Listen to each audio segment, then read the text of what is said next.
That's good. Eshekayach. The first thing today is L'chaim.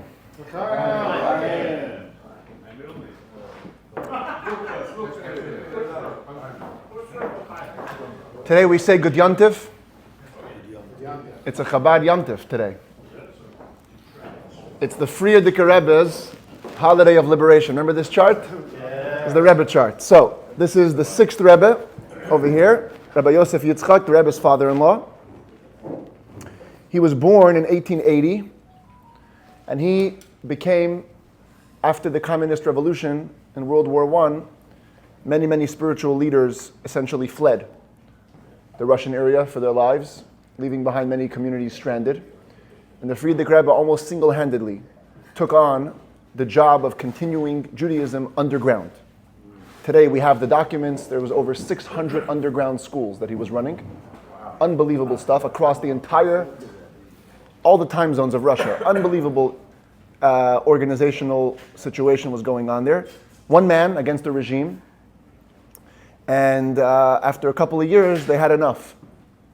They had enough of him fanning the embers of Jewish survival. So they arrested him in 1927 for his crimes of spreading Yiddishkeit. And he was imprisoned for a number of days. He was originally sentenced to death. That was the initial ruling, death by the firing squad. And had that come to pass, literally the coal of Israel would have been extinguished in Russia. And it's unthinkable stuff. With international pressure and miracles from above, the sentence was reduced, first to 10 years of exile, then to 3. That was on the 3rd of Tammuz, which was last week, which is a special day in Jewish history, and later on became a day as well for us, the 3rd of Tammuz. So the 3rd of Tammuz, his sentence was reduced. He was sent into exile in Kostroma. And then 10 days later, miraculously, on the 12th of Tammuz, yesterday, he was declared free, a free man, on condition of having to leave Russia. That day happened to be a Russian holiday, so he wasn't able to get his formal freedom papers. So he had to wait one more day, which is today, the 13th of Tammuz, and so he declared both days to be a holiday of liberation. And this, especially to the Rebbe, was literally one of the biggest days. The Rebbe farbranged every year on the 12th of Tammuz. It happens to be the Frierdiker Rebbe's birthday as well. The day of his liberation is his birthday, 12th of Tammuz. Yesterday he turned 145, and because of that, he was able to leave Russia, go to Poland, where he continued his work. And in 1940, he came to America. This picture is actually the picture of the day that he arrived to America. This is in his boat cabin. You look at this picture, there's a lot to read into this. He actually asked to wear his shtreimel, which he only wore on Shabbat and holidays. This was the one weekday that he wore it. For him, it was the new beginning. And you see a man broken physically, but with unbreakable resolve spiritually. He was in a wheelchair, confined to a wheelchair because of the torture that they did to him in jail. They threw him down flights of stairs with things like this. He has a diary where he records everything that happened to him in this tremendously difficult time. It's been translated into English. It's called The Heroic Struggle. I highly recommend that you read it. And it's a holiday, the way the Rebbe himself, the Frierdiker Rebbe himself, called it the redemption, or the vindication of Jewish outreach. Where did the pressure come from? The international, it was all over. Senators from the U.S. They actually cared about it? Yes. You see the letters that they wrote. They understood the nature of his work. Today we have the documents, unbelievable stuff. The people, the Russians actually they caved. Took it seriously enough to cave. Yeah, they caved. Which is really surprising. You know, I saw today, actually, literally today, a friend of mine, I saw today a letter that the senator in Idaho wrote in his plea to the Russian government to free this man. He wrote in his article, he said, sometimes senators do things that will get them elections in the next vote, get them votes in the next election, and sometimes we have to do things that are going to get us the right vote in the election that we're all going to have to face someday. Can you share that with the group? Yeah, I'm going to find it. This is a guy, you understand? He understood the value. And there was a tremendous story took place over those 3 weeks. And he was freed. There was also pressure from the Lithuanian government. There were some prominent Jews in Lithuania. Yes. Russia and Lithuania at the time were negotiating a trade pact. That's true. And these Jewish representatives who were members of the Lithuanian government were pressuring the Russian government, the Soviets, to say, look, you want a deal, you're going to have to... Yeah, absolutely. With prominent Hasidim that were in the parliaments, Mordechai Dubin and others, there was really, it's a fascinating story. For us, the bottom line is not the history, but the current events. The fact that we live in Jewish America as we do is literally traceable to this event, because that caused the Frierdiker Rebbe to come here and create the Jewish revolution that he did. So it's a huge, huge day for reflection, both on our own, to strengthen our own commitment to Yiddishkeit, personally and worldwide, to join the vision of transforming the world to be more in line with what Hashem wants. So, all that to say, tonight is still Wednesday, so we're going to do some Zohar. Then we're going to do Ma'ariv, and whoever wants to stay for a little Farbrengen afterwards, we're going to continue this the holiday of Yud Gimel Tammuz into the night, and we'll say some L'chaim, we'll tell some stories, we'll learn some lessons, and we will take the power of the Frierdiker Rebbe and his self-sacrifice into our lives. Well, I was wondering why I couldn't see. Now I know why. In November, there's actually a new biography coming out about the Frierdiker Rebbe. It's called Undaunted, written by Rabbi David Eliezri from Yorba Linda here. He's the man who wrote The Secret of Chabad, if you're familiar with that book. So he's putting out a new book called Undaunted. It's going to be a big hit, Be'ezrat Hashem. So I called the class, Your Kids Know When You're Inauthentic. Because it's true, they do, right? We're going to be focusing on two pieces of Zohar from this week's Torah portion. The first is just more for fun, even though it carries a powerful lesson. But last time I did some numbers and a little of that type of Kabbalah, people liked it, so I'm going to throw some of that in today as well. And then we'll get to the part about the kids. The first piece of Zohar on page 1 of the handout, it says like this. We'll read it inside and then we'll explore it. This is a statement from Rabbi Chizkiah. He says, "How cherished are the Jewish people before Hashem, even though they sinned before Him, and they continue to sin before Him all the time. When they do teshuvah, He treats Israel's willful sins like inadvertent ones. Teshuvah brings it down a level." Similarly, Rabbi Hamnuna the elder said, "The rabbis set up 3 gates, tractates of law, in the order of the Mishnah. There are 3 tractates all about law, civil damages, that kind of thing. The first about the 4 primary damagers, the ox, etc. The second about a cloak that is found. And the third about partners and lost documents. What is the reason these 3 tractates are juxtaposed? It is to demonstrate that Hashem treats Israel's willful sins like inadvertent ones." A little bit of a curious piece of Zohar. Huh? They're all curious. They're all curious. So let's talk a little bit about this. And it connects to this week's Parsha. I'll show you how in a minute. The Arizal writes that the divine sephira, the divine attribute of gevura, of justice, of severity, of withdrawal, different ways to translate it. The divine sephira of gevura has 3 parts. B'da'at, b'guf, u'berechem, he writes. In the mind, in the body, and in the womb. Okay, that's my riddle for tonight. Who thinks they can decipher it?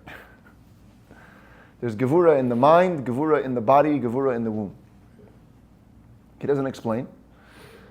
The Rebbe's father, who wrote excessively on Kabbalah, and I should probably use that word with caution because he didn't have much to write on. He was in exile in Kazakhstan, and he wrote with ink that his wife produced for him on the margins of the books that he had. So, and we have 5 volumes from that. So I can only imagine how much writings he would have written, how much more he would have written had he had access to regular paper and regular circumstances. But we have a lot that remains from him, and he quoted this teaching of the Arizal many times. B'da'at, b'guf, u'berechem. And I'm just going to paraphrase the thinking that I have in interpreting this terminology. There are 3 parts to the human experience. The first is the intellectual, the second is the emotional, and the third is the transcendental. That means that there are times when we process our experiences through our mind. There are times when we process our experiences through our hearts. But then there are times that we experience something that goes beyond the mind or the heart. It gets to the core of who we are.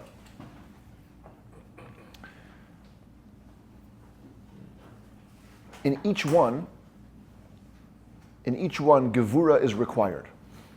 Limitations, boundaries are required. I actually spoke about this a couple of weeks ago when we discussed the tribe of Levi. How the word Levi means attachment, but the word Levi, the tribe of Levi, was known for Gevura, for extreme justice. Because true attachment only exists within boundary. Somebody who's free for all is never truly attached. Somebody who can exclude everybody and attach to one is truly attached. So in order to have a true experience, you have to have a degree of separation.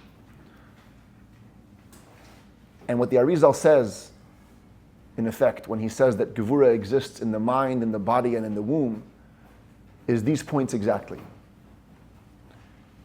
Information cannot be accepted without a degree of separation, without a degree of dissection, without a degree of judgmentalism, really.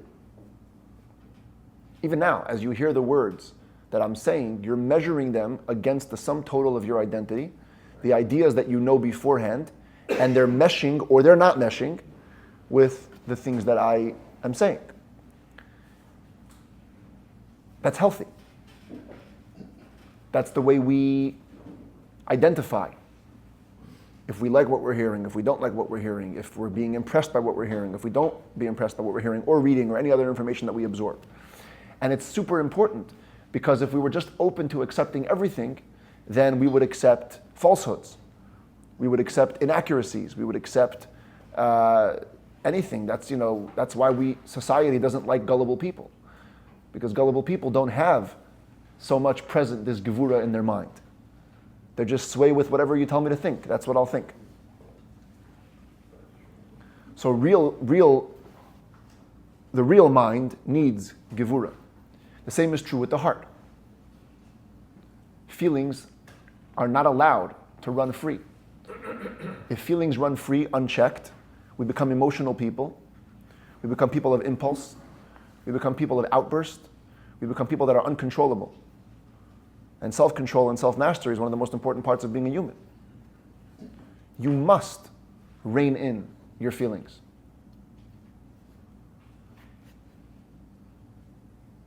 That's Gevura, what he calls in the body. I believe when the Arizal writes the body, he's communicating the body in terms of emotion. The mind and the body as they're divided in Kabbalah. The sechel and the midot. The intellect and the emotions. The third area where Gevura is required is in the womb. That's the term he uses because he's talking about the divine Sephira of Malchut, which is compared to a woman, so he uses the woman's structure to describe the metaphor. But the womb is a reference to the experience of intimacy, which is the experience, maybe the only human experience which takes us over completely. It transcends any given part of ourselves. This is why reproduction happens in this act, because reproduction is a passage of essence to essence, and essence can only be transferred when the person's essence is revealed.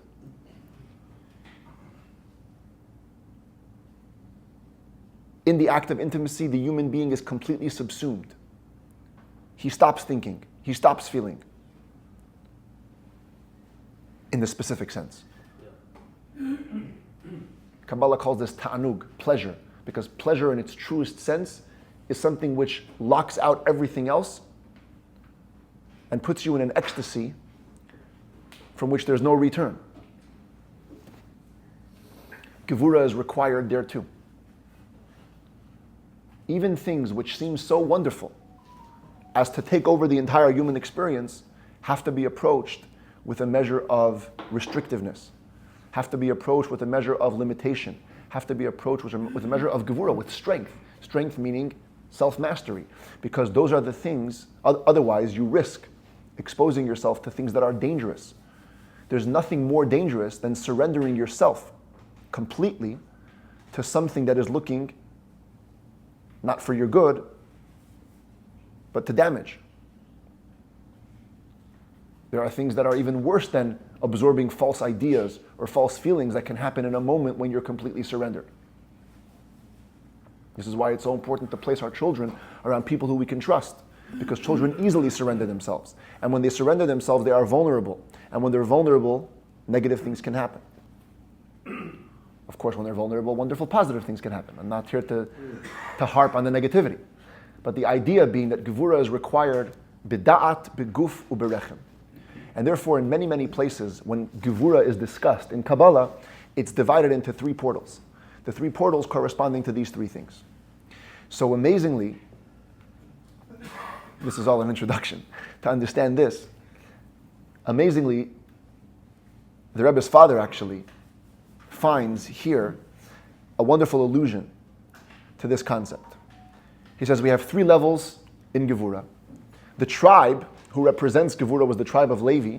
How many sons did Levi have? 3. Gershon, Kahat, and Merari.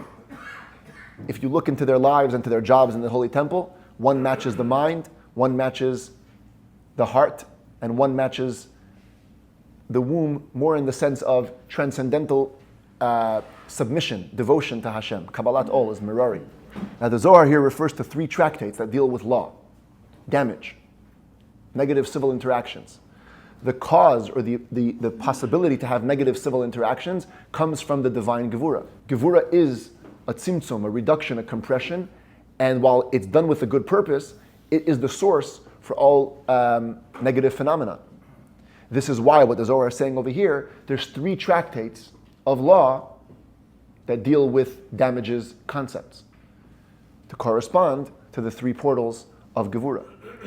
It goes even further, but I'm not going to get into this, but there's 10 chapters in each one, because every time there's one sephira, it's comprised of 10, so there's 30 chapters in all of gevura. It has to do with many other things. Anyway, whenever something is reflected in Torah, it becomes holy. When you have a tractate of law dealing with damages, that represents the conversion of negative energy into positive. In other words, the ox goring the other ox becomes a holy concept as it's discussed in Hashem's mind. What does Hashem want when an ox gores another ox? What does Hashem want when a human damages another human? What does Hashem want when you lose a document and now you're debating who owns the title deed to a home? We've raised the manifestation, the physical manifestation of these negative laws into a positive holy one.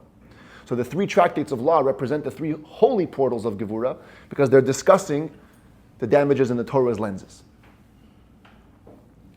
And now, if we take a look at the tractates, we're going to see something wonderful. On your page, I have a couple of words over here, okay?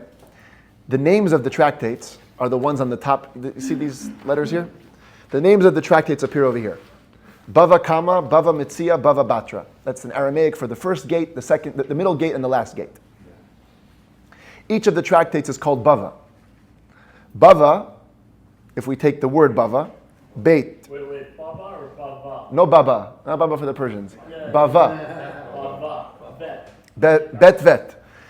If we take bet, vet, and aleph, so you have the numerical value on the top, it's 2 plus 2 plus 1 equals 5. A couple of weeks ago when we were talking about the tribe of Levi and Gevura, we talked about how there's 5 levels of Gevura, not the 3 portals, but the 5 levels like the 5 fingers on the hand. So amazing that the 3 tractates that deal with the holy Gevura are all called by a name that has the numerical value of the amounts of Gevura. Furthermore, take the word Bava, and it stands for the first 3 words in the Torah. Bereshit, Bara, Elokim. In the beginning, Elokim created. Now, if you know a little Kabbalah, Hashem has many names. The primary one being Havaya, the Tetragrammaton. And Elokim is the name that's used for divine justice, for Gevura. And the Midrash actually talks about this. How Hashem wanted to create the world with only kindness. But then he saw the world wouldn't be able to last. Too loose of a world, people wouldn't care about the consequences of their actions.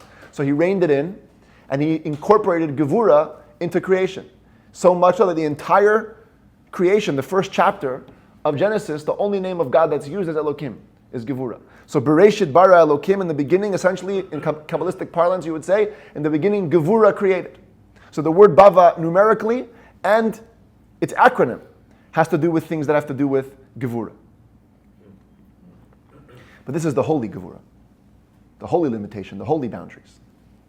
Who is the villain of this week's Parsha? There was Balak, he was the king, but he hired Bilam. Bilam is the Hebrew term, yeah, Bilam. Bilam, the illusion is, Bilam was the negative type of Gevura. He was the opposition to the holy limitations.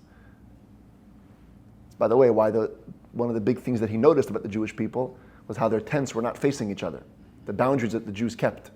Right? When he said, Ma tovu, which we say every day in prayers, Ma tovu alecha Yaakov, how wonderful are your tents, Jacob, the meaning is, he saw how they aligned the doors, that no 2 doors should be facing each other, so nobody can see, everyone has privacy.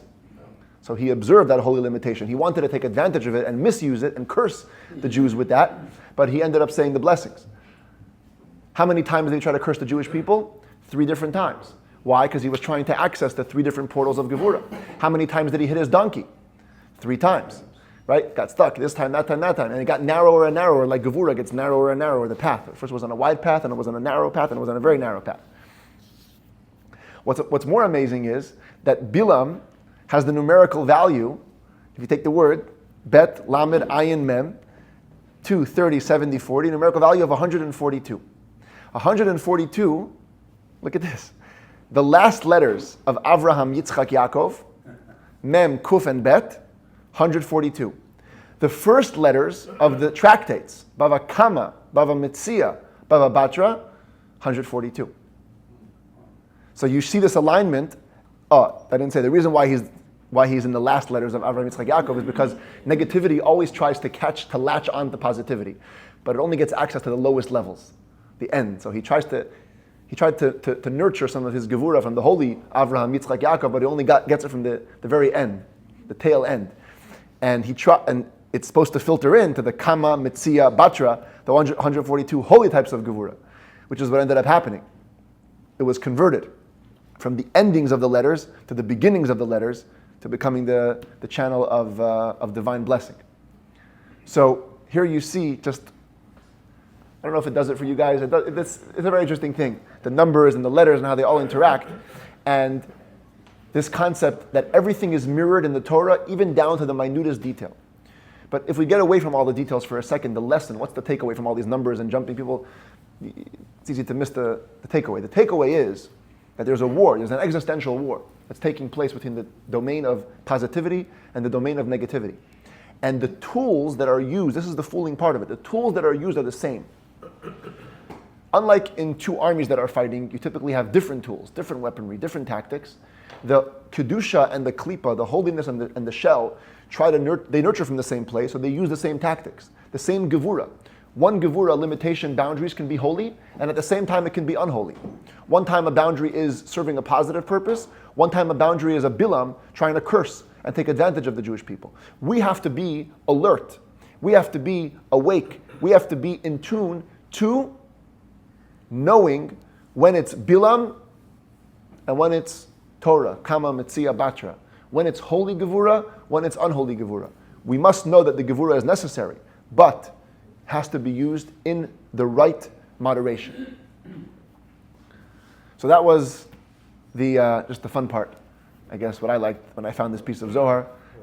Cool stuff about the interrelationship between the 3 levels of Gevura across different dimensions. There is a section in the Zohar to Parshat Balak, to this week's Torah portion, that's called the Yenuka. the Yanuka. The Yanuka means the child. And it talks about a exposition, a Kabbalistic exposition, that was authored by a child. A very bright child, a very insightful child, a very talented child.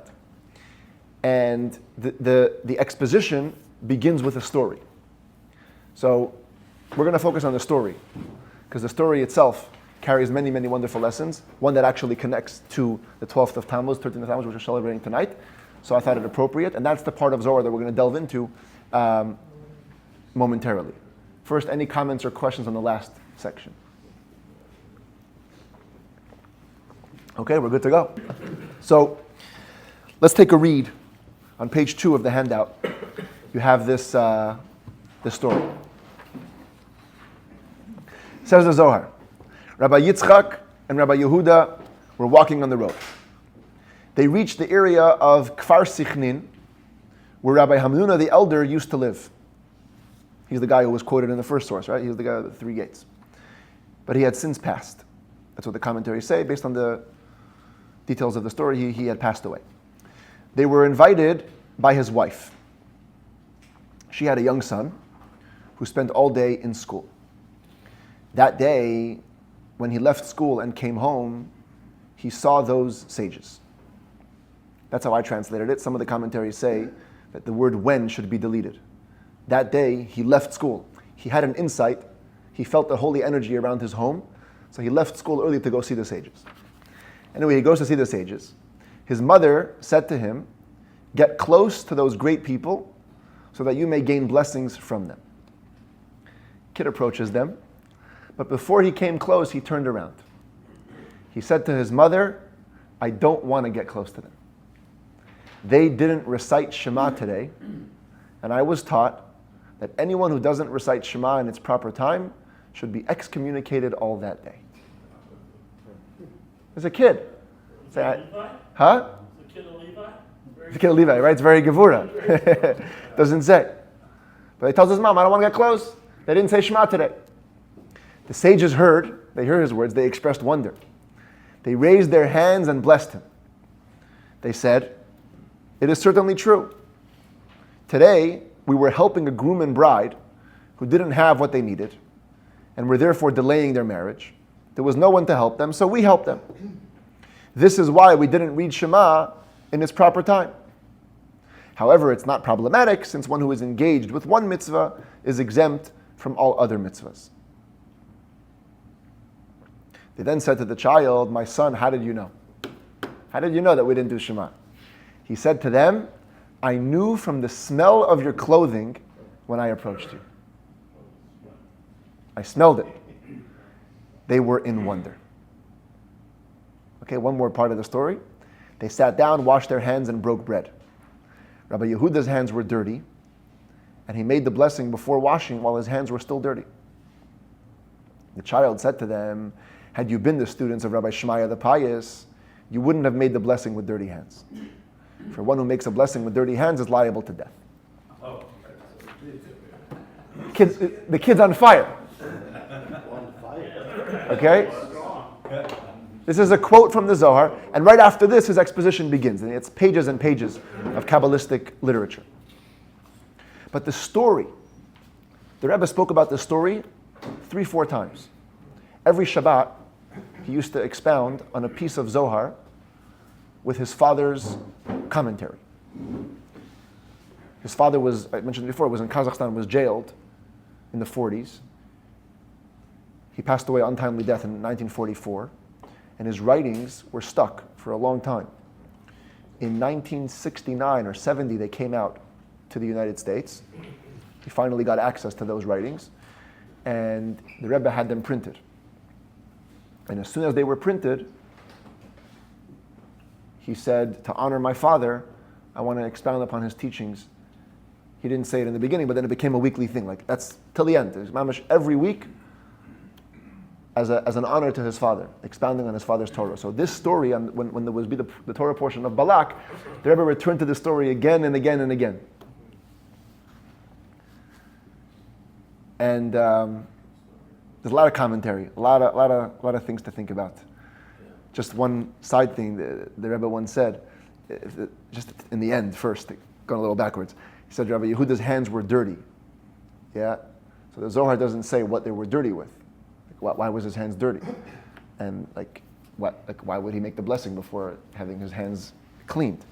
So the Rebbe says, typically in Torah, if Torah leaves one thing vague, it can probably be understood from another passage that uses similar words.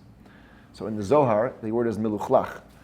And in the Talmud, interesting link in the Zohar and the Talmud says how King David HaMelech used to say to Hashem that I wish I had more time to learn Torah, but what can I do that my hands are dirty, same word, meluchlachot, with the blood of questions that women bring about their different, like the cloths that where they would see blood, to make them, that menstrual cycle, to make them pure to their husbands.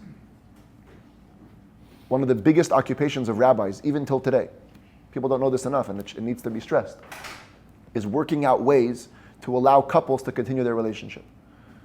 Because many times during the woman's menstrual cycle, if she experiences a type of spotting, a type of discoloration on her garments, it could disqualify the whole count, and mikvah could be delayed for a week, for 2 weeks. And rabbis one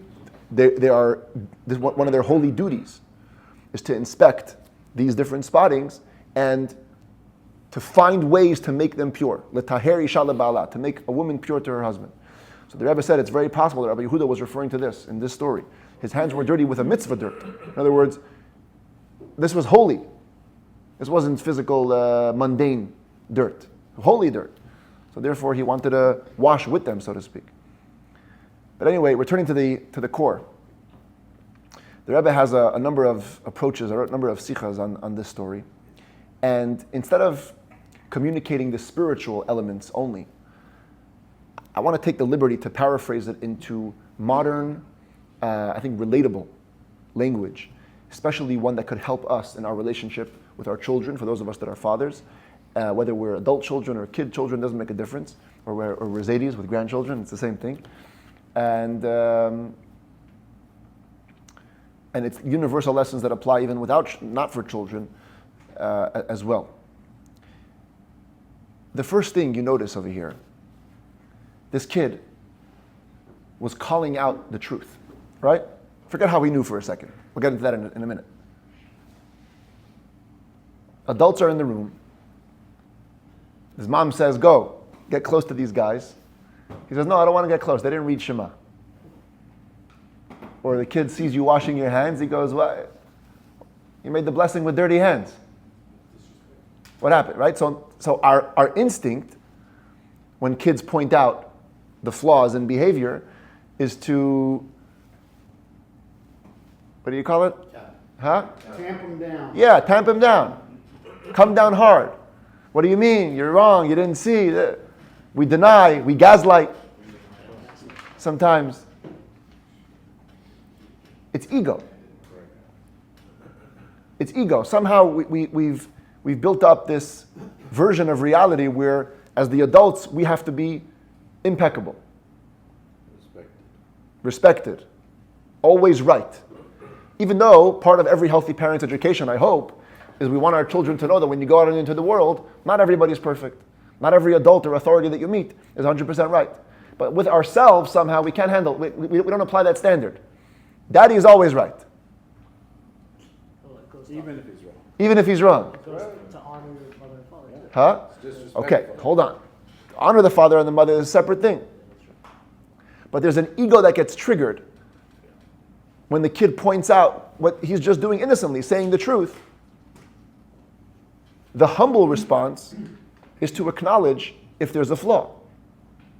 And you see that in the story. The rabbis, the sages, what does it say here? They heard, they expressed wonder. They raised their hands and blessed him. They said it is certainly true. It's true. You called the right shot. They had a justification. They explained it. No problem. But instead of that knee-jerk reaction of rejection, they acknowledge the reality. And this is very healthy for our children. Because besides for the ego problem, okay, let's say that wasn't an issue. When you gaslight a child especially, into thinking that what he observed, he didn't observe, they stop trusting their instincts. And soon enough, they find themselves questioning, am I really feeling this way? Or am I just is my mind fooling me again? Like dad says it's always fooling me, or like mom says it's always fooling me. And these things have serious, serious consequences. But life choices then, marriage, picking partners, these are all results of being able to trust our instincts and our feelings. If we're consistently being pushed back when we know what we're seeing and then we're being told we're not seeing that, this is very, very dangerous. So the first thing that I see here is a kid who's brave enough, courageous enough to say what he sees, and the adults in the room humble enough to acknowledge that without ego.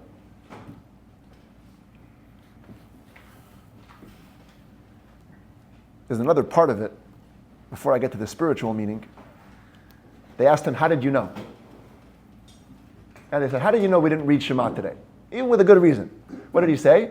I smelled it on your clothing. Huh? How do you smell it? How do you smell it? There's a Kabbalistic meaning. Give me a second to get there. But I think in modern language, I think it's very understandable. We use this term a lot. You could smell the fakery from a mile away. You ever hear that, right? Something smells fishy. We always say this. It smells wrong. Smell, it's like this. Like you can't quite put your finger on it, right? Because that would be like it tastes fishy. That's obvious. When it tastes bad or it tastes spoiled, then we all know. I can't nail it, but it smells fishy. There's a sense of smell that we have, and I think it gets maybe more dulled as we get older. But children, they don't have all this clouded stuff from life. They could smell disingenuine, inauthentic stuff from a mile away. Do not think you're fooling your child. Famous sayings, right? Do as I say, not as I do. I'm not even talking about that. Your kids, our kids, can smell it when we're present, when we're engaged, when we're there, and when we're not. Becoming defensive and, again, denying it, or thinking that we're being great when we know and they know, and it's like everybody knows, like you're the only one that doesn't see, like what? Of course not. I smelled it on your clothing, the kid says. How did I know you didn't read Shema today? I smelled it on your clothing. I know what a Jew smells like when he read Shema, and when he doesn't read Shema. Okay? They were more spiritually attuned. What is it today? Kid knows. I know my dad's honest answer from my dad's dishonest answer. I know when something's up and when something's not up. You have to be, this is it's again, so important. And don't shoot the messenger just because I'm young and inexperienced, which I am.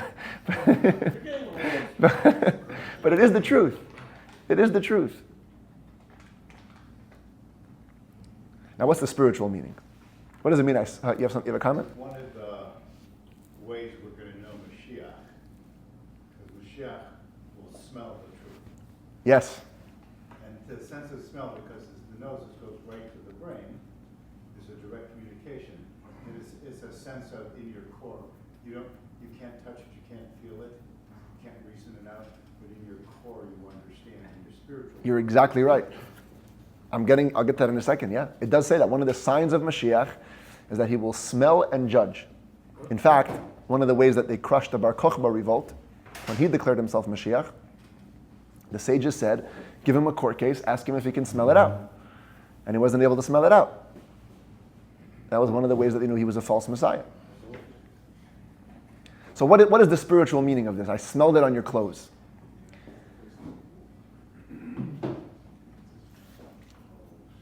To understand that, we have to ask maybe another question. Let's back up for a second. The rabbis, they had a justification, right? They said, we were busy with one mitzvah, so when you're engaged with one mitzvah, you don't have to do other mitzvahs, which is true. It is true. If you're doing a mitzvah which nobody else can do, that trumps your obligation to engage in other mitzvahs. Yeah, I said that word purposely, nobody else can do, because if you're just doing mitzvah that someone else can do, you have to go and do your personal mitzvahs. But in this case, they were saying there was nobody, right? They actually say that. They say here, there was no one to help them, so we helped them. When you're doing a mitzvah, you're exempt from other mitzvahs. Kabbalistically, it goes even further. There's a Hasidic explanation that says that the reason that you're exempt from other mitzvahs is because, in truth, every mitzvah is intertwined with every mitzvah. All mitzvahs are bound in with each other. So really, as you're doing this mitzvah, which was required of you right now, you're drawing down the same energies which your other mitzvah should have done through this mitzvah. So they actually not just were exempt from reading Shema, in a way they did read the Shema. By helping the bride and groom, they read the Shema. So why was the kid still going at them? So these two questions are interlinked. Smell, you said before, and it's the truth, it's the intangible element of an object. In fact, in Rambam, we were just learning about this the other day, that it's talking about the laws of sale. So the Jewish law rules that you cannot sell intangible things. Can I sell you the smell of the apple? No, I can't, it doesn't work. No such thing as buying the smell of an apple. That's the example that Rambam picks, because smell is an intangible thing. Another example in Jewish law would be misusing holy things. When you make a sacrifice holy, you cannot use it for anything mundane. If you misappropriate it, there's a whole consequence for that. But you're allowed to smell holy things, because a smell doesn't violate misappropriation. It's not tangible. So while that's a weakness, seemingly, of smell, Kabbalistically it actually points to a strength. If it's not able to be touched, that means that it transcends some level of our reality. It's called in Kabbalah terms makif, surrounding, transcendent, subliminal, sublime. The makif power.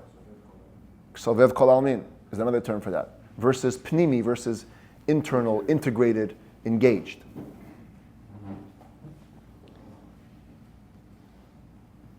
Of the human, basic human needs, you have food and you have clothing. Food would be the part that enters your body. Clothing is the makif. It's the surrounding, spiritually transcendent element of yourself. Of all mitzvahs, reading the Shema is the most makif. It's the most encompassing. Because the purpose of Shema, why do we read Shema every morning and every night, is to accept the yoke of heaven upon ourselves so that we can stay committed and devoted and do all the other mitzvahs. So in a way, it's the protector, the portal to all other mitzvahs. So while all other mitzvahs are attacking specific acts, Shema is the encompassing makif. So listen to this. This was the Rebbe's suggestion in 1983 when he spoke about this Zohar. He says, yes, it's true. Yes, it's true that mitzvahs can be interlinked. Yes, it's true that on some level, when you do a mitzvah and you're the only guy that can do that mitzvah, you're also accessing the energies of the other mitzvahs. But that's only on the panimi level, the integrated level. On the transcendental level, there's no interlinking. On the transcendental level, think about it this way. Kids are, again, another good example for this, okay? When they get stubborn about something, they just want it, yeah? No reason can undo the want. It's just want, I want. There's a holy element to that too. Some mitzvahs are Hashem saying, I want this, but there's a reason. Other mitzvahs is, I want because I want, that's it. It's the transcendental want. That part of a mitzvah, you can never access through another mitzvah. The part of the mitzvah where Hashem says, I want Shema to be read every morning and every night. You could jump on your head, help as many grooms and brides as you want, but that energy cannot be drawn down. So that's how precise the wording of this child was. They tell him, true, we missed Shema, but we have a good excuse. We were helping the bride and groom. We're exempt. The mitzvahs are interlinked. He says, no. I smell it on your clothes. He uses all the words. I smell it on your clothes. He's addressing the makif energy. I'm using my smell, the intangible part, the sensitivity that goes beyond what you can touch and feel. And I'm smelling the clothing, again, the more encompassing elements of yourself. And over there, I don't see that you read the Shema. The energy is not carrying through there. Even though you help the bride and groom in the justification. But you're missing the fulfillment of God's essential desire. That tells us something about our dedication to mitzvahs. It cannot be, sometimes it's good to have meaning, to have significance, to have emotion, to have excitement, to have inspiration. But there's a part of us, part of our soul, that says, yeah, but I'm smelling the clothing and it's not there. I don't feel the devotion that transcends all limitations. I don't feel the part of you that's engaged with the fact that it's God's desire.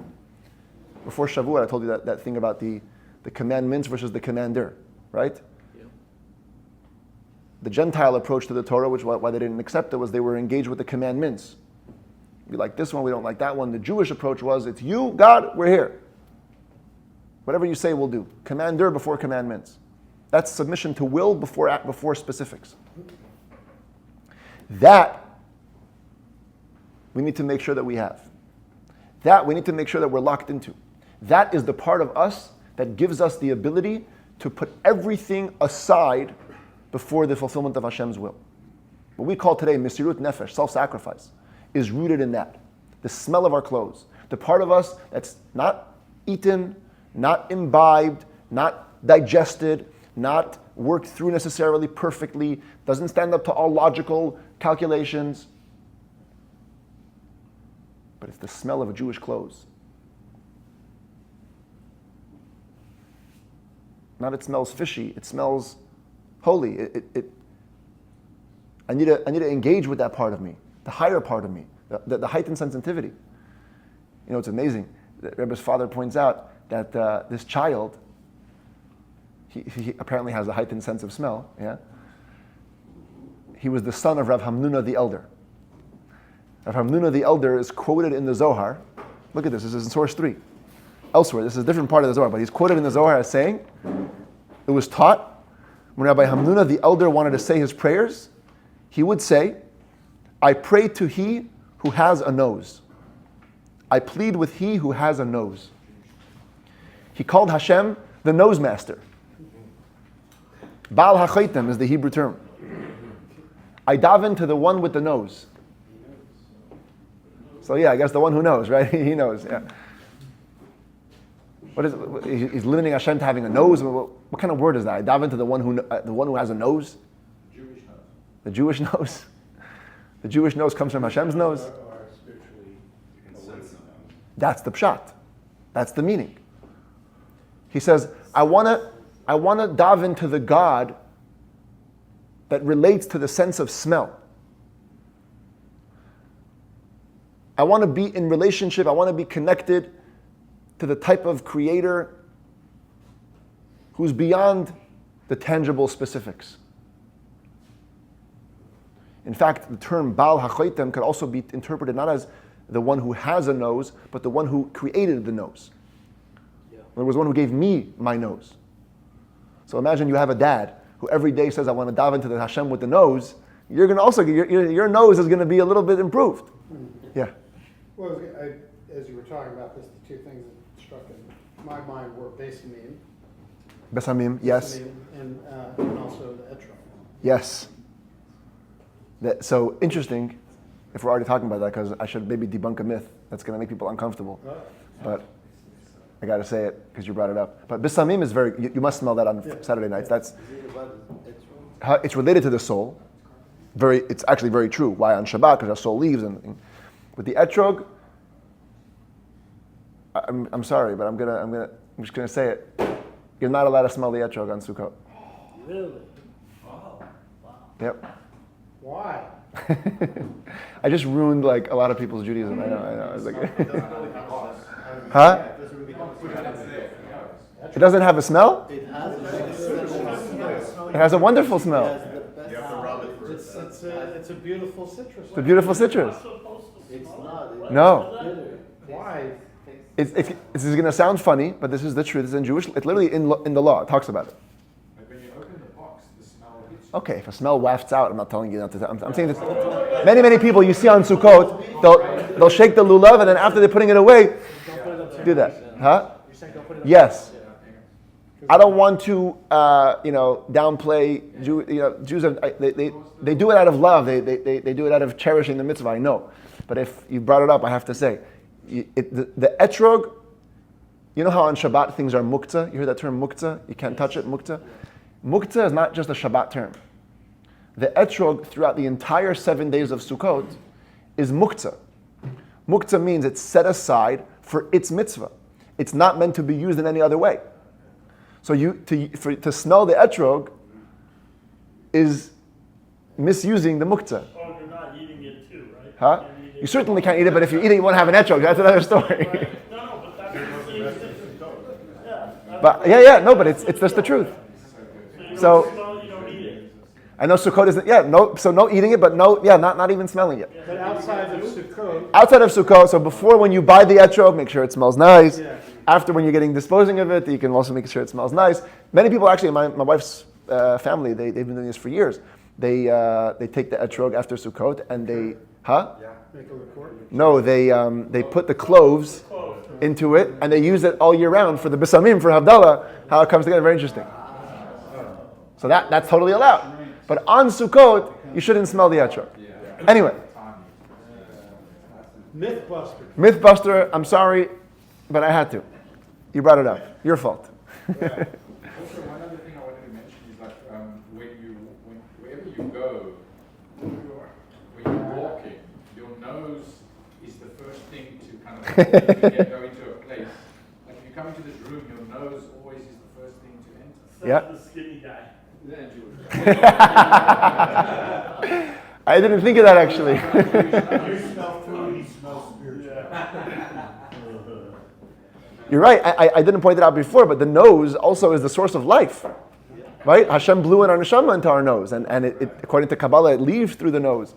And Smelling fear, too. smelling fear. When they found people that were dead, a corpse that you didn't know who killed him, and you measured to the closest city, you measured from the nose. Very interesting stuff. Anyway, Ma'ariv is only at 8:37, so I want to go for like 3 more minutes, with your permission. There's a lesson, a takeaway from the story that's not so apparent. You have to read between the lines, in which, at the end of the day, according to what we're saying, the rabbis did miss a Shema opportunity. Even if it was somehow made up for by helping the groom and the bride, but they didn't get it on the smell level. They actually, that day, missed out on the transcendental energy of Shema. And the Rebbe says that teaches us that, you know how they always say, when you give, that's when you really get. If you help somebody else, you're going to get back the most in the end. There's no contract on that. It's not always true. Sometimes you will help, and you will end up at a net loss. That's it. Net loss, there's no reward back for that. We still must help. They needed to help the bride and groom. It was going to cause them a loss of Shema. That's what it is. A truly pious person will put the others before themselves, even at the risk of spiritual decline. No good deed goes unpunished. Yeah, I mean, I'm not going to say you're going to go punish, but at least you're going to be lacking. Sometimes. Other times we're blessed and Hashem gives us the reward. It's fantastic. But other times, it's a Jewish value to put yourself out for another person, even if the net result for you is a loss. Loss of life. Huh? Loss of life. So loss of life is already different. That we have law, the same law that tells us to do this tells us not to put your life in danger. When you know that there's significant risk, again, if you can't say like now in the floods, well, in Texas, we should actually pray for the Jews that need help over there. And I'll close with a story about the Frierdiker Rebbe. It's his holiday when he lived this out. He was 11 years old, and there was a market day in Lubavitch. If you know the story, touch your nose. No pun, the nose, the whole class. And he was walking with a friend. I'm going to keep the details short, but the bottom line is, there was a guy, a butcher, who was carrying around an animal to hopefully sell, and a police who did not like the Jewish people came and started beating up the Jew, accusing him of stealing the animal that he was holding. And the previous Rebbe, 11-year-old kid, went over to the policeman and shoved him hard. Shoved him away from the Jew. And the policeman libeled him. He made up that he tore off his badge, took him into jail. 11-year-old kid in jail. After a couple of hours, the situation was resolved. They proved the policeman wrong. But he was stuck in jail for these couple of hours. He recited Mishnayot by heart when he was in there. When he came out, his father, the Rebbe Rashab, here he is, the fifth Rebbe, that was the Frierdiker Rebbe's father, he said, I'm very proud of what you did. I'm very proud that you stood up for the dignity of an honest Jew. And if you suffered for a few hours, so what? And the Frierdiker Rebbe writes, and this is in his diary, which he wrote a year later as a 12-year-old. He said, Father's words remained engraved forever on my mind and heart. He says, you must love and esteem every Jew, and you must protect their dignity, even if it involves danger to yourself. And amazing that as an 11-year-old, this principle he lived out for the rest of his life. He put himself literally on the line. In 1924, 3 years before the arrest, he called together a group of 10 Hasidim, and he said, we're making a pact, a covenant, that we're going to go working for the Jewish cause till the last drop of blood. That's what he said. Mesirus nefesh, self-sacrifice, till the last drop of blood. And those Hasidim were never seen again. Unbelievable. This is the power of, yes, the Jew needs to be helped, even if it means a personal cost. Today, nobody's asking us to die. I always say this. It's paraphrased from the idea the Rebbe taught. No one's asking you to die as a Jew. We're asking you to live as a Jew. But in your life as a Jew, we have to also incorporate these things. What is the cost? Are we helping people only for benefit? Or is there a cost? And if there's a cost, so what? That's what we must do for the others, for our fellows. That's the way we celebrate. That's the way we know we're continuing. That's the way we stay true to ourselves, when we know that we're putting others before ourselves. And then we get a heightened sense of the nose, the good smell.